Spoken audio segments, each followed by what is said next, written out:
ಮರೆಯಲಿಕ್ಕೆ ಹೋಗಬೇಡಿ. ಮತ್ತು ಕಮೆಂಟ್ ಕೂಡ ಮಾಡಿ ಸ್ನೇಹಿತರೆ. ಮುಂದೆ ಯಾವ ರೆಸಿಪಿ ಬೇಕಂತೇಳಿ ಪ್ಲೀಸ್ ಕಮೆಂಟ್ ಮಾಡಿ ಹೇಳಿ. ಪ್ಲೀಸ್ ಸಪೋರ್ಟ್ ಮಾಡಿ ಅಂತಲೇ ಕೇಳ್ಕೊತೇನೆ. ನೋಡಿ, ಈಗ ಮ್ಯಾಂಗೋ ಮಿಲ್ಕ್ ಶೇಕ್ ರೆಡಿ ಆಯಿತು. ಇಲ್ಲಾಂದರೆ ಮ್ಯಾಂಗೋ ಸಾಗು ರೆಡಿ ಆಯಿತು. ನೋಡಿ ಹೇಗಿದೆ ಅಂತೇಳಿ ಕಮೆಂಟ್ ಮಾಡಿ.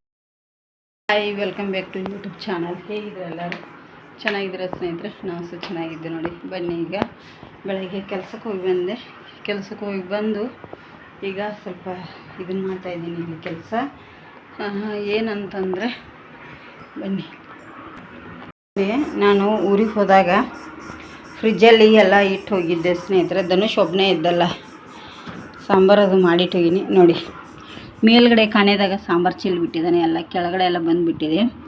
ಅದಕ್ಕಾಗಿ ಈಗ ಇದನ್ನೆಲ್ಲ ಕ್ಲೀನ್ ಮಾಡ್ತಾಯಿದ್ದೀನಿ. ಇಲ್ಲಾಂದರೆ ಅದು ವಾಸ ಬರುತ್ತೆ, ಸರಿ ಅನಿಸಲ್ಲ. ಅದಕ್ಕೆ ಎಲ್ಲ ಎತ್ತಿಟ್ಟಿದ್ದೀನಿ. ಹಾಗೆ ಇಲ್ಲಿ ಹೊರಗಡೆ ಈಗ ಫ್ರಿಜ್ಜನ್ನು ಅದು ತೊಳಿಲಿಕ್ಕೆ ಇಟ್ಟಿದ್ದೀನಿ ಎಲ್ಲ. ನೋಡಿ, ಇಲ್ಲಿ ಇದನ್ನೀಗ ತೊಳೆದು ಮೊದಲ ಫ್ರಿಜ್ಜಿಗೆ ಸ್ಟೋರ್ ಮಾಡ್ತೀನಿ. ಇಲ್ಲಾಂದರೆ ತರಕಾರಿ ಎಲ್ಲ ಹೊರಗಿಟ್ಟಿರ್ತೀವಿ, ಹಾಳಾಕೈತಿ. ಇಲ್ಲಿ ನೋಡಿ, ಇವತ್ತು ಕಾಂಕ್ರೀಟ್ ಹಾಕ್ತಾ ಇದ್ದಾರೆ. ಅಲ್ಲಿ ಜನ ಕಾಣ್ತಾ ಇದ್ದಾರಲ್ಲ, ಇವತ್ತು ಕಾಂಕ್ರೀಟ್ ಹಾಕ್ತಾ ಇದ್ದಾರೆ. ಇನ್ನು ಏನು ತಿಂಡಿ ಮಾಡಿಲ್ಲ, ಡೈರೆಕ್ಟ್ ಮಧ್ಯಾಹ್ನದ ಅಡುಗೆನೇ ಮಾಡ್ಬೇಕಂತ ಅಂದ್ಕೊಂಡಿದ್ದೇನೆ. ನೋಡ್ತೀನಿ, ಶಬ್ದ ಇವತ್ತು. ಮೇಲ್ಗಡೆದು ಕಾಂಕ್ರೀಟ್ ಕಂಬಗಳಿಗೆ ಸ್ಟಾರ್ಟ್ ಆಗಿದೆ ಸ್ನೇಹಿತರೆ. ಅದಕ್ಕಾಗಿ ಎಷ್ಟು ಜನ ನೋಡಿ, ಅವ್ರ ಸೌಂಡ್ ನೋಡಿ ಸಾಕಾಗಿಬಿಟ್ಟಿದೆ ನಮಗಂತೂ. ಈಗ ಇವಷ್ಟು ತೊಳ್ಕೊಂಡು ಹೋಗ್ತೇನೆ. ನೋಡಿ, ನಮ್ಮ ಮೊನ್ನೆ ಊರಿಗೆ ಹೋದಾಗ ನಮ್ಮಮ್ಮ ಗೋಧಿ ರವೆ ಕಟ್ಟಿದ್ಲಲ್ಲ, ಇದಕ್ಕೆ 1 ಟೇಬಲ್ ಸ್ಪೂನ್ ಅಷ್ಟು ಎಣ್ಣೆ ಹಾಕಿ ಚೆನ್ನಾಗಿ ಈ ಥರ ಹುರ್ಕೋಬೇಕು. ಹುರಿದು ಆರಿದ ಮೇಲೆ ಒಂದು ಡಬ್ಬಿಗೆ ಹಾಕಿ ಎತ್ತಿಟ್ಕೊಂಡ್ರೆ ಹುಳ ಅದು ಏನಾಗಲ್ಲ ಸ್ನೇಹಿತರೆ. ಅದಕ್ಕೆ ಒಂದು 2 ವಾರದಿಂದ ಹುರಿಬೇಕು ಅಂದರೆ ನಂಗೆ ಆಗಿರಲೇ ಇಲ್ಲ. ಈಗ ಯಾಕೆ ಹುರಿತಾ ಇದ್ದೀನಿ ಅಂದರೆ, ಇರುವೆ ಬರ್ಲಿಕ್ಕೆ ಸ್ಟಾರ್ಟ್ ಆಗಿದೆ. ಇದಕ್ಕೆ ಹುರಿದು ಎತ್ತಿಟ್ಬಿಡ್ತೇನೆ. ನೋಡಿ, ಇದೆಲ್ಲವನ್ನು ಈಗ ಎತ್ತಿಟ್ಕೊಂಡ್ಬಿಡ್ತೇನೆ. ನೋಡಿ, ಇಲ್ಲಿ ಒಂದು ಬುಟ್ಟಿಗೆ ಹಾಕಿದ್ದೇನೆ, ಸುಡ್ತಾ ಇದ್ದಾವೆ. ಇವು ಎಲ್ಲ ತಣ್ಣಗಾಗಬೇಕು. ಮತ್ತು ಬಿಸಿ ಇರುವಾಗ ನಾವು ಏನಾದ್ರು ಪ್ಲಾಸ್ಟಿಕ್ ಡಬ್ಬಿಗೆ ಹಾಕಿದ್ರೆ ಹುಳ ಆಗುತ್ತೆ. ಫುಲ್ಲು ತಣ್ಣಗಾಗಬೇಕು. ಈಗ ನಾನು ಬೆಳಗ್ಗೆ ಟೈಮ್ ಹುರಿದಿದ್ದೇನೆ, ಇನ್ನು ಸಾಯಂಕಾಲ ಡಬ್ಬಿಗೆ ಹಾಕ್ಕೊಂಡು ಇಟ್ಕೊಂಡ್ಬಿಡ್ತೇನೆ. ನೋಡಿ, ಆವಾಗಲೇ ತೋರಿಸಿದಾಗೆ ಫ್ರಿಜ್ಜಿನಾಗಿಂದ ಎಲ್ಲ ನೋಡಿ ಇಲ್ಲಿ ಇಟ್ಕೊಂಡು ಕೂತಿದ್ದೇನೆ ಸ್ನೇಹಿತರೆ. ಈಗ ಬನ್ನಿ, ಎಲ್ಲ ಕ್ಲೀನ್ ಆಯ್ತಲ್ಲ ಫ್ರಿಜ್ಜು. ನನಗೆ ಗಲೀಜಿದ್ರೆ ಇಷ್ಟ ಆಗಲ್ಲ, ಅದಕ್ಕಾಗಿ ಎಲ್ಲ ಈಗ ಎತ್ತಿ ಇನ್ನು ಇದರೊಳಗಡೆ ಸ್ಟೋರ್ ಮಾಡ್ಕೊಂಡ್ಬಿಡ್ತೇನೆ. ನೋಡಿ, ಎಲ್ಲ ಫ್ರಿಜ್ಜು ಖಾಲಿ ಆಯಿತು, ಎಲ್ಲ ತೆಗೆದು ಇಟ್ಟು ನೋಡಿ ಕ್ಲೀನ್ ಆಯ್ತು. ಈಗ ಈ ಥರ ಕ್ಲೀನ್ ಇದ್ದರೆ ಕ್ಲೀನಲ್ಲ. ಈಗ ಅಡುಗೆ ಮಾಡ್ತೇನೆ, ಬನ್ನಿ. ನೋಡಿ, ಈಗ ಮ್ಯಾಂಗೋ ಸಾಗು ಮಾಡ್ಬೇಕಂತ ಅಂದ್ಕೊಂಡಿದ್ದೀನಿ. ಮಧ್ಯಾಹ್ನಕ್ಕೆ ರೆಡಿ ಆಗುತ್ತೆ. ಮಧ್ಯಾಹ್ನ ಅಂದರೆ ಮಧ್ಯಾಹ್ನ 3 ಗಂಟೆ ಒಳಗೆ ಬರುತ್ತೆ. ಬಟ್ಟೆ ಬಿದ್ದಿತ್ತಲ್ಲ, ಬಿಸಿಲಿಗೆ ಟೈಲ್ಸ್ ಅಂತ ಹಾಕಿವಿ, ಸಿಕ್ಕಾಪಟ್ಟೆ ಕಾಲು ಸುಡ್ತಾವೆ. ಬಟ್ಟೆ ಬಿದ್ದುಬಿಟ್ಟಿದೆ ಇಲ್ಲಿ. ಚಪ್ಪಲ್ ಹಾಕ್ಕೊಳ್ಳೋದು ಬಂದರೆ ಕಾಲು ಸಿಕ್ಕಾಪಟ್ಟೆ ಸುಡ್ತಾವೆ. ಈಗ ಮ್ಯಾಂಗೋ ಸಾಗು ಮಾಡ್ತಾಯಿದ್ದೀನಿ ಸ್ನೇಹಿತರೆ. ಸಿಕ್ಕಾಪಟ್ಟೆ ಸೆಕೆ ಇದೆ, ಸೆಕೆಗೆ ಹಾಗಾಗಿ ಮಾಡಿ ಫ್ರಿಜ್ಜಲ್ಲಿ ಇಡಬೇಕು. ಆವಾಗ ಯಜಮಾನ್ರು ಸಾಯಂಕಾಲದ್ದು ಬರ್ತೀನಿ ಅಂತ ಹೇಳಿದ್ದಾರೆ. ಬಂದರೆ ಎಲ್ಲರೂ ಒಟ್ಟಿಗೆ ಕುಡಿಲಿಕ್ಕಾಗತ್ತೆ. ಸಿಕ್ಕಾಪಟ್ಟೆ ಸೆಕೆ ಏನು ಮಾಡಬೇಕು ಗೊತ್ತಾಗ್ತಾಯಿಲ್ಲ. ಈಗ ಮಾವಿನ ಹಣ್ಣಿತ್ತು, ಅದಕ್ಕೆ ಮಾಡ್ತೇನೆ. ಬನ್ನಿ, ಹೇಗೆ ಮಾಡೋದು ಅಂತ ತೋರಿಸ್ತೀನಿ. ಸಿಕ್ಕಾಪಟ್ಟೆ ಸೆಕೆ ಇದೆ ಸ್ನೇಹಿತರು, ಸಾಕಾಗ್ಬಿಟ್ಟಿದೆ ನನಗಂತೂ ಇವತ್ತು. ಅಷ್ಟೇ, ನನ್ನ ನೈಟಿ ಎಲ್ಲ ಚಂಡಿ ಆಗಿದೆ ಆಲ್ರೆಡಿ, ಮುಖ ತೋರಿಸಲ್ಲ. ಇಷ್ಟನ್ನು ಮಾಡೋ ಅಷ್ಟರಲ್ಲಿ ನಮಗೆ ಅದೇನೋ ಹೇಳ್ತಾರಲ್ಲ, ಗ್ಯಾಸ್ ಮುಂದೆ ನಿಂತು ಮಾಡಿದರೆ ದೇವ್ರು ಭೇಟಿ ಹಾಕೋಣ ಅಂಥೇಳಿ, ಆ ಥರ ನೋಡಿ ಮಾವಿನಕಾಯಿ ರಸ ಬಿದ್ದುಬಿಡುತ್ತೆ. ಈಗ ಇಲ್ಲಿ ಏನು ಮಾಡ್ತಾಯಿದ್ದೀನಿ ಅಂಥೇಳಿ ನಿಮಗೂ ಕುತೂಹಲ ಇರ್ಬೋದು. ಇದು ಮಾಡ್ತಾಯಿದ್ದೀನಿ ನೋಡಿ, ಒಂದು ಮಿಲ್ಕ್ ಶೇಕ್ ಮಾಡ್ತಾಯಿದ್ದೀನಿ. ಕೋಲ್ಡ್ ಸಿಕ್ಕಾಪಟ್ಟೆ ಸೆಕೆ ಇರೋದ್ರಿಂದ ಇಲ್ಲಿ ಆಲ್ರೆಡಿ ಕಸ್ಟರ್ಡು ರೆಡಿ ಮಾಡಿ ಇಟ್ಕೊಂಡಿದ್ದೀನಿ, ತಣ್ಣಗಾಗಲಿಕ್ಕೆ ಬಿಟ್ಟಿದ್ದೇನೆ.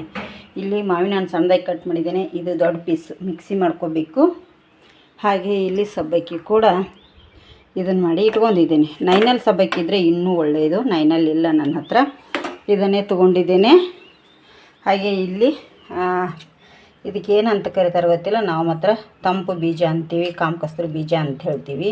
ಇದು ಬೇಕೇ ಬೇಕು ನಮಗೆ ಈ ಸೆಕೆಗೆ. ನನಗೂ ಹೀಟಿದೆ, ಶ್ರೇಯನ್ಗೆ ಹೀಟಿದೆ, ಅವಳು ಕುಡಿತಾಳೆ ಸ್ನೇಹಿತರೆ. ಅದಕ್ಕಾಗಿ ಈಗ ಇದರಲ್ಲಿ ಏನೇನು ಹಾಕಿದ್ದೇನೆ ಅಂತ ಫುಲ್ ವಿಡಿಯೋ ಬರುತ್ತೆ ನಿಮಗೆ ನೋಡಿ. ಇದರಲ್ಲಿ ಆಲ್ರೆಡಿ 3-4 ಪದಾರ್ಥ ಹಾಕಿ ಕುದಿಸಿ ಇಟ್ಟಿದ್ದೇನೆ. ಇನ್ನೂ ನಿಮಗೆ ಫುಲ್ ವಿಡಿಯೋ ಬೇಕಂದರೆ ಪ್ರೇಮ ಡೈರೀಸ್ ಯೂಟ್ಯೂಬ್ ಚಾನಲನ್ನು ಚೆಕ್ ಮಾಡಿ ಸಿಗುತ್ತೆ ಸ್ನೇಹಿತರೆ. ಹಾಗೆ ರೇಣುಕಾ ಸಾರಿ ಹೌಸ್ ಅಂಥೇಳಿದೆ, ಅದನ್ನು ಕೂಡ ನೋಡಿ. ಸೀರೆ ಯಾರಿಗೆಲ್ಲ ಬೇಕು ಅಂಥೇಳಿ ಪ್ಲೀಸ್ ಕಮೆಂಟ್ ಮಾಡಿ. ಸೀರೆ ಅಂತೂ ಸಿಕ್ಕಾಪಟ್ಟೆ ಸ್ಟಾಕ್ ಇದೆ, ವಿಡಿಯೋ ಮಾಡೋದಕ್ಕಂತೂ ನನ್ನ ಕೈಲಿ ಆಗ್ತಾಯಿಲ್ಲ ವಿಡಿಯೋ.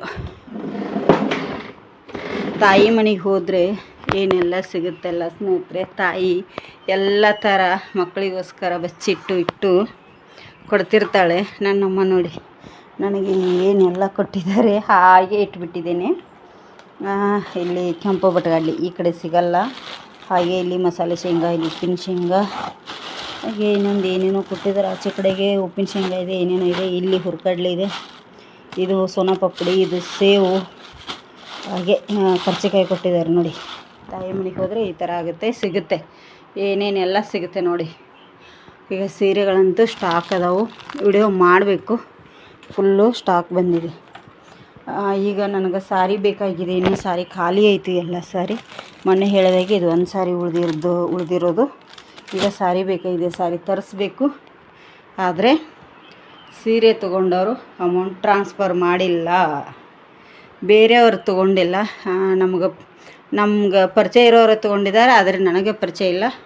ನನ್ನ ಸೋದರ ಮಾವನಿಗೆ ಪರಿಚಯ ಇರೋರು 10 ಸೀರೆಗಳನ್ನು ತೊಗೊಂಡಿದ್ದಾರೆ. ಅವರು ಇನ್ನೂ ಅಮೌಂಟ್ ಹಾಕಿಲ್ಲ, ಅವರೇ ಹಾಕಬೇಕು. ನನಗೆ 13,000 ರೂಪಾಯಿ. ಈಗ ಅದಕ್ಕೆ ಈಗ ಹಾಕಿದ ಮೇಲೆ ನನಗೆ ಸೀರೆ ಮತ್ತು ಸ್ಟಾಕ್ ಇದೇ ಸೀರೆ ಬೇಕಾಗಿದೆ ಸ್ನೇಹಿತರೆ.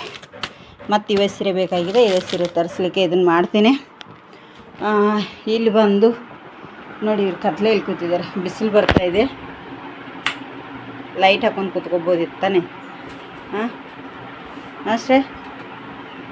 ಅವಳು ಓದ್ತಾ ಇದ್ದಾಳೆ, ಎಕ್ಸಾಮ್ ಇದೆ. ಇವನು ಇಲ್ಲಿ ಮನೆಗಿದ್ದಾನೆ, ಫುಲ್ಲು ಜೋರು ಫ್ಯಾನ್ ಹಾಕಿದ್ದಾರೆ. ಇಲ್ಲಿ ಇಸ್ತ್ರಿ ಫುಲ್ಲು ಬಟ್ಟೆ ಇಟ್ಟಿದ್ದೀನಿ, ಇಸ್ತ್ರಿ ಮಾಡಬೇಕಾದೆಲ್ಲ ಈಗ.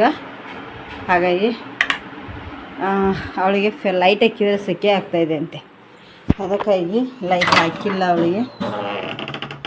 ನಾನು ಸ್ವಲ್ಪ ಹೊತ್ತು ಮಲಗಿದ್ದೆ ಇಲ್ಲಿ, ಕೂಲರ್ ಹಾಕೊಂಡು. ಸಿಕ್ಕಾಪಟ್ಟೆ ಇಲ್ಲಿ ಸೌಂಡ್ ಬರಲಿಕ್ಕೆ ಆಯ್ತು, ಹೆದರಿಕೆ ಆಯ್ತು. ಅದು ಒಳಗಡೆ ಓಡಿದ್ನಿ.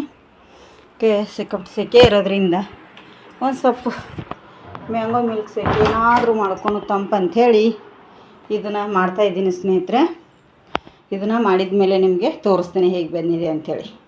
ಸ್ನೇಹಿತರೆ, ನಾನು ರೆಸಿಪಿ ಮಾಡಿ ಕುಡಿಯುವಂಥವ್ರು ಯಾರು ಇರಲಿಲ್ಲ. ವಾಪಸ್ಸು ಇದರೊಳಗಡೆ ಹಾಕಿ ಶ್ರೇಯನು ಬೇಡಮ್ಮ ನನಗೀಗ ಅಂತಂದ್ಲು, ಧನುಷನು ಈಗ ಬೇಡ ಅಂದ. ಈಗ ನೋಡಿ ಯಜಮಾನ್ರು ಬಂದು ಬಿಸಿಲಿದಿಂದ ಸಾಕಾಗಿಬಿಟ್ಟಿದೆ. ಏನಾದರೂ ತಂಪು ಕೊಡು ಅಂತಂದರು, ಒಳ್ಳೇದಾಯಿತು. ಫ್ರಿಜ್ಜಲ್ಲಿ ಇಟ್ಟಿದೆ, ಕೋಲ್ಡ್ ಆಗಿದೆ. ಇನ್ನೂ ಆಗಿಲ್ಲ ಕೋಲ್ಡು. ಮತ್ತು ಎಷ್ಟೋ ತನಕ ಆಯ್ತು ನಿಮ್ಮಪ್ಪ ಸೆಕೆ ಹತ್ತು ಬಂದಾನು ಕುಡೀಲಿ. ನಿಮ್ಮಪ್ಪ ಕೋಲ್ಡ್ ಬೇಕಾಗೇ ಇಲ್ಲ ಶ್ರೇಯ, ಹೌದಿಲ್ಲ? ಶ್ರೇಯನಿಗೆ ಸಿಕ್ಕಾಪಟ್ಟೆ ಕೋಲ್ಡ್ ಬೇಕು. ಐಸ್ ಅಂತ ತೆಗೆದು ಹಾಕು. ಐಸ್ ಹಾಕಿರ ಸಪ್ಪೆ ಹಾಕೈತೆ ಶ್ರೇಯ, ಟೇಸ್ಟ್ ಬರಲ್ಲ ಅದು. ತಗೋ, ಇದನ್ನು ಒಂದು ನಿಮ್ಮಪ್ಪ ಕೊಡು, ಒಂದು ತಮ್ಮ ಕೊಡು. ಒಂದು ಸ್ವಲ್ಪ ಇದು ಬಿದ್ದೈತಿ, ಒರೆಸ್ಕೊ. ಇದ್ರಾಗ ನಿಂಗೆ ಹಾಕೊಡ್ಲಾ? ಜಾಸ್ತಿ ಬೇಡಂತೆ. ಅವಳಿಗೆ ಕೋಲ್ಡ್ ಬೇಕು ಸ್ನೇಹಿತರೆ, ಸಿಕ್ಕಾಪಟ್ಟೆ ಕೋಲ್ಡ್ ಬೇಕು. ಮತ್ತು ಈ ಸಬ್ಜಿ ಬೀಜ ಅಂದರೆ ತುಂಬ ಇಷ್ಟ ಆಕೆಗೆ. ಡೈಲಿ ನೆನೆಸಿ ಕುಡಿತಾಳೆ ಅವಳು. ಅದಕ್ಕೆ ಆಕೆಗೆ ಸ್ವಲ್ಪ ಬೇಕಂತೆ ಸ್ವಲ್ಪ ಹಾಕಿ ಕೊಡ್ತೇನೆ. ಮತ್ತು ಉಳಿದದ್ದು ನಾನು ಫ್ರಿಜ್ಜಲ್ಲಿ ಇಟ್ಟುಬಿಡ್ತೇನೆ. ಯಾರ್ಯಾರು ಹೇಗೆ ಹೇಳ್ತಾರೆ ನೋಡೋಣ ಬನ್ನಿ ಸ್ನೇಹಿತರೆ. ಈ ಸೆಕೆಗೆ ನನಗೂ ಸ್ವಲ್ಪ ಹಾಕೋತೇನೆ. ಈಗ ಇವ್ರಿಗೆ ಕೊಡ್ತೇನೆ, ಇವ್ರ ರಿಯಾಕ್ಷನ್ ಹೇಗಿದೆ ಅಂಥೇಳಿ ನೋಡೋಣ. ಏನು ಹೌದು ಕುಡಿ. ನೋಡಿ ಶ್ರೇಯಮ್ಮ ಹೇಗಿದೆ? ಕೋಲ್ಡ್ ಆಗಬೇಕಲ್ಲ ಇನ್ನಷ್ಟ. ನಿನಗೂ ಕೋಲ್ಡ್ ಬೇಕು, ನಿಮಗ್ರಿ? ಎಂದು ಕೋಲ್ಡ್ ತಿನ್ನೋಲ್ಲ, ಇವತ್ತು ಅಂತ ಐಸ್ ಕ್ರೀಮ್ ನೀರು ಮಾಡ್ಕೊಂತಿತ್ತೀರಿ? ಹೌದಾ, ಆಯಿತು. ಫ್ರಿಜ್ಜಲ್ಲಿ ಇಡ್ತೀನಿ, ಕುಡೀರಿ. ಸಾವುಕಾರ ಏನ್ರಿ ನೀವು ಗಪ್ಪ ಕೂತೀರಿ? ಹಾಂ, ಮಲ್ಲಿಗೆ ಇದ್ದನ್ರಿ ಈಗ ರೀ, ಅದಕ್ಕೆ ಹಂಗೆ ಮಾಡತ್ತ. ನಾವು ಮಕ್ಕೊಂದಿದ್ದಾನ್ರಿ. ಹೇಗಿದೆ ಧನುಷ? ಚೆನ್ನಾಗಿಂಟಾ? ಬೇಸಿಗೆ ತಂಪು ಒಳ್ಳೇದಲ್ಲ? ಒಂದು ಕರ್ಬೂಜ ತೊಗೊಂಬರ್ಲಿ. ಟೇಸ್ಟ್ ಉಂಟಲ್ಲ ಸ್ವೀಟ್ ಆಗಿದೆಯಾ? ಕರೆಕ್ಟಾ? ಕುಡಿ. ಉಳ್ದದ್ದು ಫ್ರಿಜ್ನಾಗ ಇಡ್ತೀನಿ ನೋಡಿ ನಾನು. ಕೋಲ್ಡ್ ಆಗಲೇ ಸರಿ ನೋಡಿ ಸ್ನೇಹಿತರೆ. ಶ್ರೇಯನಿಗೆ ಧನುಷನಿಗೆ ಸಿಕ್ಕಾಪಟ್ಟೆ ಕೋಲ್ಡ್ ಬೇಕು. ಯಜಮಾನ್ರಿಗೆ ಕೋಲ್ಡ್ ಬೇಡ ಅಂತ ಇವತ್ತು. ಯಾಕಂದರೆ ಸೆಕೆನೇ ಆ ಥರ ಇದೆ. ಮಸ್ತಾಗಿದೆ ಟೇಸ್ಟ್. ನಾನು ಕೂಡ ನೋಡಿದೆ, ತುಂಬಾ ಚೆನ್ನಾಗಿ ಟೇಸ್ಟ್ ಆಗಿದೆ ಸ್ನೇಹಿತರೆ. ಇದನ್ನು ಫ್ರಿಜ್ಜಲ್ಲಿ ಇಟ್ಬಿಡ್ತೀನಿ ನಾನು ಕೂಡ. ಈಗ ಇನ್ನೊಂದು ಗಂಟೆ ಅಥವಾ 2 ಗಂಟೆ ಫ್ರಿಜ್ಜಲ್ಲಿದ್ದರೆ ಕೋಲ್ಡ್ ಆಗುತ್ತೆ ಚೆನ್ನಾಗಿ. ಅದಕ್ಕಾಗಿ ಫ್ರಿಜ್ಜಲ್ಲಿ ಇಟ್ಬಿಡ್ತೇನೆ ನೋಡಿ. ನಮ್ಮ ಬೆಳಗ್ಗೆಯಿಂದ ದೀಪ ನೋಡಿ, ಟೈಮ್ ತುಂಬ ಹೊತ್ತಾಗಿದೆ ಆದರೂ ದೀಪ ಇದೆ. ಬನ್ನಿ ಈಗ ಉಳಿದಿರೋ ಕೆಲಸ ಮಾಡ್ತೀನಿ ನೋಡಿ. ಒಂದು ಅರ್ಧ ಲೀಟ್ರ್ ಹಾಲನ್ನು ನಾನು ಒಂದು ಕಡಾವಣಿಗೆ ಹಾಕಿ ಗ್ಯಾಸ್ ಮೇಲೆ ಇಟ್ಟಿದ್ದೀನಿ. ಅದಕ್ಕೆ ಬಿಸಿ ಆಗುವಾಗಲೇ ಒಂದು ಅರ್ಧ ಬೌಲ್ನಷ್ಟು ಸಕ್ಕರೆ ಹಾಕ್ತಾಯಿದ್ದೀನಿ. ಸಕ್ಕರೆ ಬೇಡ ಅನ್ನೋರು, ಶುಗರ್ ಇದ್ದವರು ಬೆಲ್ಲ ಕೂಡ ಆ್ಯಡ್ ಮಾಡ್ಕೋಬೋದು, ಚೆನ್ನಾಗಿರತ್ತೆ. ಇಲ್ಲಿ ಅದು ಹಾಲು ಕಾಯ್ತಾ ಇರಲಿ. ಇಲ್ಲಿ ಒಂದು ಬೌಲ್ ತೊಗೊಂಡಿದ್ದೀನಿ, ಅದಕ್ಕೆ ಒಂದು 2 ಟೇಬಲ್ ಸ್ಪೂನಷ್ಟು ಕಸ್ಟರ್ಡ್ ಪೌಡರನ್ನು ತೊಗೊಂಡಿದ್ದೇನೆ. ಕಾಯುವಂಥ ಹಾಲನ್ನೇ ಸ್ವಲ್ಪ ಇದಕ್ಕೆ ಹಾಕ್ಕೊಳ್ತಾ ಇದ್ದೀನಿ. ಒಂದು 2 ರಿಂದ 3 ಟೇಬಲ್ ಸ್ಪೂನಷ್ಟು ಕಾಯುವಂಥ ಹಾಲನ್ನೇ ಹಾಕ್ತಾ ಇದ್ದೀನಿ. ಇದನ್ನು ನಾವು ಗಂಟಿಲ್ಲದ ಹಾಗೆ ಕಲಿಸ್ಕೋಬೇಕಾಗತ್ತೆ. ಡೈರೆಕ್ಟ್ ಏನಾದರೂ ಹಾಲಿಗೆ ಹಾಕಿದರೆ ಗಂಟಾಗುತ್ತೆ. ಅದಕ್ಕಾಗಿ ನೋಡಿ ಇಲ್ಲಿ ಗಂಟಿಲ್ಲದಾಗೆ ಈಗ ಈ ಥರ ಕಲಿಸಿ ಇಟ್ಕೊಂಡಿದ್ದೇನೆ. ಈಗ ಇಲ್ಲೇ ಹಾಲು ಕುದೀತಾ ಇದೆ. ಹಾಲು ಕುದಿಯುವಾಗಲೇ ನಾವು ಕಸ್ಟರ್ಡ್ ಪೌಡರನ್ನು ಆ್ಯಡ್ ಮಾಡ್ಕೋಬೇಕಾಗತ್ತೆ. ನೋಡಿ ಇಲ್ಲಿ ಕುದಿ ಹಾಲಿಗೆ ಆ್ಯಡ್ ಮಾಡಬೇಕಾಗತ್ತೆ. ಇದು ಈಗ ಇನ್ನು ಚೆನ್ನಾಗಿ ಹಾಲು ಕುದಿಬೇಕು. ನಮಗೆ ಹಾಲು ಕುದ್ರೇ ರುಚಿ ಜಾಸ್ತಿ ಆಗುತ್ತೆ ಸ್ನೇಹಿತರೆ. ನೋಡಿ ಈಗ ಇಷ್ಟು ಹಾಲು ಕುದೀತಾ ಇದೆಯಲ್ಲ, ಈಗ ಇದನ್ನು ಕೆನೆಗಟ್ಟೆ ಇರುತ್ತೆ. ನಾವು ಕೈ ಬಿಡದ ತಿರುಗಿಸ್ತಾ ಹೋಗಬೇಕು, ತಳ ಹಿಡ್ಕೊಳ್ಳುತ್ತೆ. ಕಸ್ಟರ್ಡ್ ಪೌಡರ್ ಹಾಕಿರೋದ್ರಿಂದ ನೋಡಿ ಇಷ್ಟು ಗಟ್ಟಿಯಾಗಿದೆ. ಆವಾಗಲೇ ಹಾಲು ಮಾತ್ರ ತಿಳಿ ಇರುತ್ತೆ. ಕಸ್ಟರ್ಡ್ ಪೌಡರ್ ಹಾಕಿದ ತಕ್ಷಣ ಗಟ್ಟಿಯಾಗುತ್ತೆ. ಇಲ್ಲಿ ಒಂದು ಅರ್ಧ ಟೇಬಲ್ ಸ್ಪೂನಷ್ಟು ಏಲಕ್ಕಿ ಪೌಡರನ್ನು ಹಾಕ್ತಾ ಇದ್ದೀನಿ. ಹಾಕಿ ಇದನ್ನು ಮಿಕ್ಸ್ ಮಾಡಿಕೊಂಡು ಬಿಟ್ಬಿಡಿ. ಇದು ತಣ್ಣಗಾಗಬೇಕು. ಫ್ರಿಜ್ಜಲ್ಲದೇನು ಇಡೋ ಅವಶ್ಯಕತೆ ಇಲ್ಲ, ತಣ್ಣಗಾದರೆ ಸಾಕು ಸ್ವಲ್ಪ ಹೊತ್ತು. ಇದು ಸೈಡಿಗೆ ಒಂದು ಪಾತ್ರೆಗೆ ನಾನು ಟ್ರಾನ್ಸ್ಫರ್ ಮಾಡ್ಕೋತೀನಿ. ಅದೇ ಪಾತ್ರೆಯಲ್ಲಿ ಬಿಟ್ಟರೆ ಬೇಗ ತಣ್ಣಗಾಗಲ್ಲ. ಒಂದು ಪಾತ್ರೆಗೆ ನಾನಿಲ್ಲಿ ಟ್ರಾನ್ಸ್ಫರ್ ಮಾಡ್ಕೋತಾ ಇದ್ದೀನಿ. ಇಲ್ಲಿ ಇನ್ನೊಂದು ಅದು ತಣ್ಣಗಾಗಲಿ ಹಾಲು, ಅಷ್ಟರಲ್ಲಿ ಇಲ್ಲಿ ನೀರು ಕುದಿಲಿಕ್ಕೆ ಇಟ್ಟಿದ್ದೀನಿ. ಯಾಕೆ ಅಂದರೆ ಸಬ್ಬಕ್ಕಿನ ತೊಳೆದ್ಬಿಟ್ಟು ಡೈರೆಕ್ಟಾಗಿ ನಾನಿಲ್ಲಿ ಹಾಕ್ತಾ ಇದ್ದೀನಿ. ಇನ್ನೊಂದು ಏನು ಗೊತ್ತಾ, ನಾನು ಇದ್ರ ಸಬ್ಬಕ್ಕಿ ಹಾಕಿದ್ದೇನೆ. ನೈನಾಲ್ ಸಬ್ಬಕ್ಕಿ ಇದ್ರೆ ಹಾಕೊಳ್ಳಿ, ಇನ್ನೂ ಚೆನ್ನಾಗಿರುತ್ತೆ. ನನ್ನ ಹತ್ರ ನೈನಾಲ್ ಸಬ್ಬಕ್ಕಿ ಇರಲಿಲ್ಲ, ಇಲ್ಲದ ಕಾರಣ ಈ ಸಬ್ಬಕ್ಕಿನ ಯೂಸ್ ಮಾಡಿದ್ದೀನಿ. ಇದನ್ನೀಗ ಚೆನ್ನಾಗಿ ಕುದಿಸ್ಕೊತಾ ಇದ್ದೀನಿ. ಒಂದು 10 ರಿಂದ 12 ನಿಮಿಷ ಇದನ್ನು ಕುದಿಸ್ಕೊಳ್ತಾ ಇದ್ದೀನಿ. ನೋಡಿ ಇಲ್ಲಿ ಈಗ ಎಷ್ಟು ಚೆನ್ನಾಗಿ ಕುದೀತಲ್ಲ ಇದು. ಇದನ್ನು ನಾನು ಏನು ಮಾಡ್ತೀನಿ ಅಂದರೆ ಈಗ ಒಂದಷ್ಟು ಏನಾರ ತಗೊಂಡು ಸೋದಿಸ್ಕೊತೀನಿ. ಇದನ್ನು ತಕ್ಷಣ ಇದಕ್ಕೆ ಸ್ವಲ್ಪ ತಣ್ಣೀರನ್ನು ಕೂಡ ಆ್ಯಡ್ ಮಾಡ್ಕೊಳ್ಳಿ. ಯಾಕೆ ಅಂತಂದರೆ ಇದು ಬಿಡಿ ಬಿಡಿಯಾಗಿ ಬರುತ್ತೆ. ಇಲ್ಲಾಂದರೆ ನಾವು ಡೈರೆಕ್ಟ್ ಬಿಸಿ ಇರುವ ಹಾಕಿಬಿಟ್ರೆ ಅದು ಅಂಟಲ್ವ ಸಬ್ಬಕ್ಕಿ. ಅದಕ್ಕೋಸ್ಕರ ಇಲ್ಲಿ ತಣ್ಣೀರನ್ನು ಹಾಕಿ ನಾನು ತಗೊಂಡ್ಬಿಡ್ತಾ ಇದ್ದೀನಿ ನೋಡಿ. ಹಾಗಾಗಿ ಇದು ಕೂಡ ಈಗ ತಣ್ಣಗಾಗಲಿ. ಸೈಡಿಗೆ ಎತ್ತಿಟ್ಕೊಂಡ್ಬಿಡ್ತೇನೆ. ಇಲ್ಲಿ ಬಂದು ಒಂದು ಬೌಲ್ ತೊಗೊಂಡಿದ್ದೇನೆ. ಇದಕ್ಕೆ ನಾನು 1 ಟೇಬಲ್ ಸ್ಪೂನಷ್ಟು ಸಬ್ಜಾ ಬೀಜ ಅಂತಾರೆ, ಇಲ್ಲಾಂದರೆ ನಾವು ಅಚ್ಚ ಕನ್ನಡದಲ್ಲಿ ಹೇಳಬೇಕಂದ್ರೆ ಕಾಮ್ ಕಸ್ತೂರಿ ಬೀಜ, ತಂಪು ಬೀಜ ಅಂಥೇಳಿ ಕರಿತೇವೆ. ಒಂದು 10 ನಿಮಿಷ ನೆನೆಲಿಕ್ಕಿಟ್ಟೆ ಅದನ್ನು. ಇಲ್ಲಿ ಒಂದು ಸ್ವಲ್ಪ ಮಾವಿನ ಹಣ್ಣನ್ನು ಕಟ್ ಮಾಡಿ ಮಿಕ್ಸಿ ಜಾರಿಗೆ ಹಾಕ್ತಾ ಇದ್ದೀನಿ. ಇದನ್ನು ಪೇಸ್ಟ್ ಮಾಡ್ಕೊಂಡ್ರೆ ಸಾಕು ನಮಗೆ. ಇಲ್ಲಿ ಈಗ ಈ ಥರ ನೋಡಿ ಪೇಸ್ಟ್ ಆಯಿತು. ಇಲ್ಲಿ ತಣ್ಣಗಾಗಲಿಕ್ಕೆ ನಾವು ಈಗೇನು ಕಸ್ಟರ್ಡ್ ಪೌಡರ್ ಹಾಲು ಇಟ್ಟಿದ್ದೀವಿ ನೋಡಿ, ಅದು ತಣ್ಣಗಾಗಿದೆ. ಈಗ ಅದಕ್ಕೆ ನಾವು ಏನು ಮಿಕ್ಸಿ ಮಾಡಿಟ್ಟಿರುವಂಥ ಮ್ಯಾಂಗೋನ ಸೇರಿಸ್ತಾ ಇದ್ದೀನಿ. ಜಾಸ್ತಿ ಮ್ಯಾಂಗೋನ ಸೇರಿಸ್ಲಿಕ್ಕೆ ಹೋಗ್ಬಿಡಿ, ಚೆನ್ನಾಗಿರಲ್ಲ, ಟೇಸ್ಟ್ ಕೂಡ ಬರಲ್ಲ. ಹಾಗಾಗಿ ಈಗ ನೋಡಿ ಇದೆಲ್ಲವನ್ನು ನಾನು ಮಿಕ್ಸಿ ಜಾರ್ದು ತೆಗೆದು ಹಾಕ್ತಾ ಇದ್ದೀನಿ.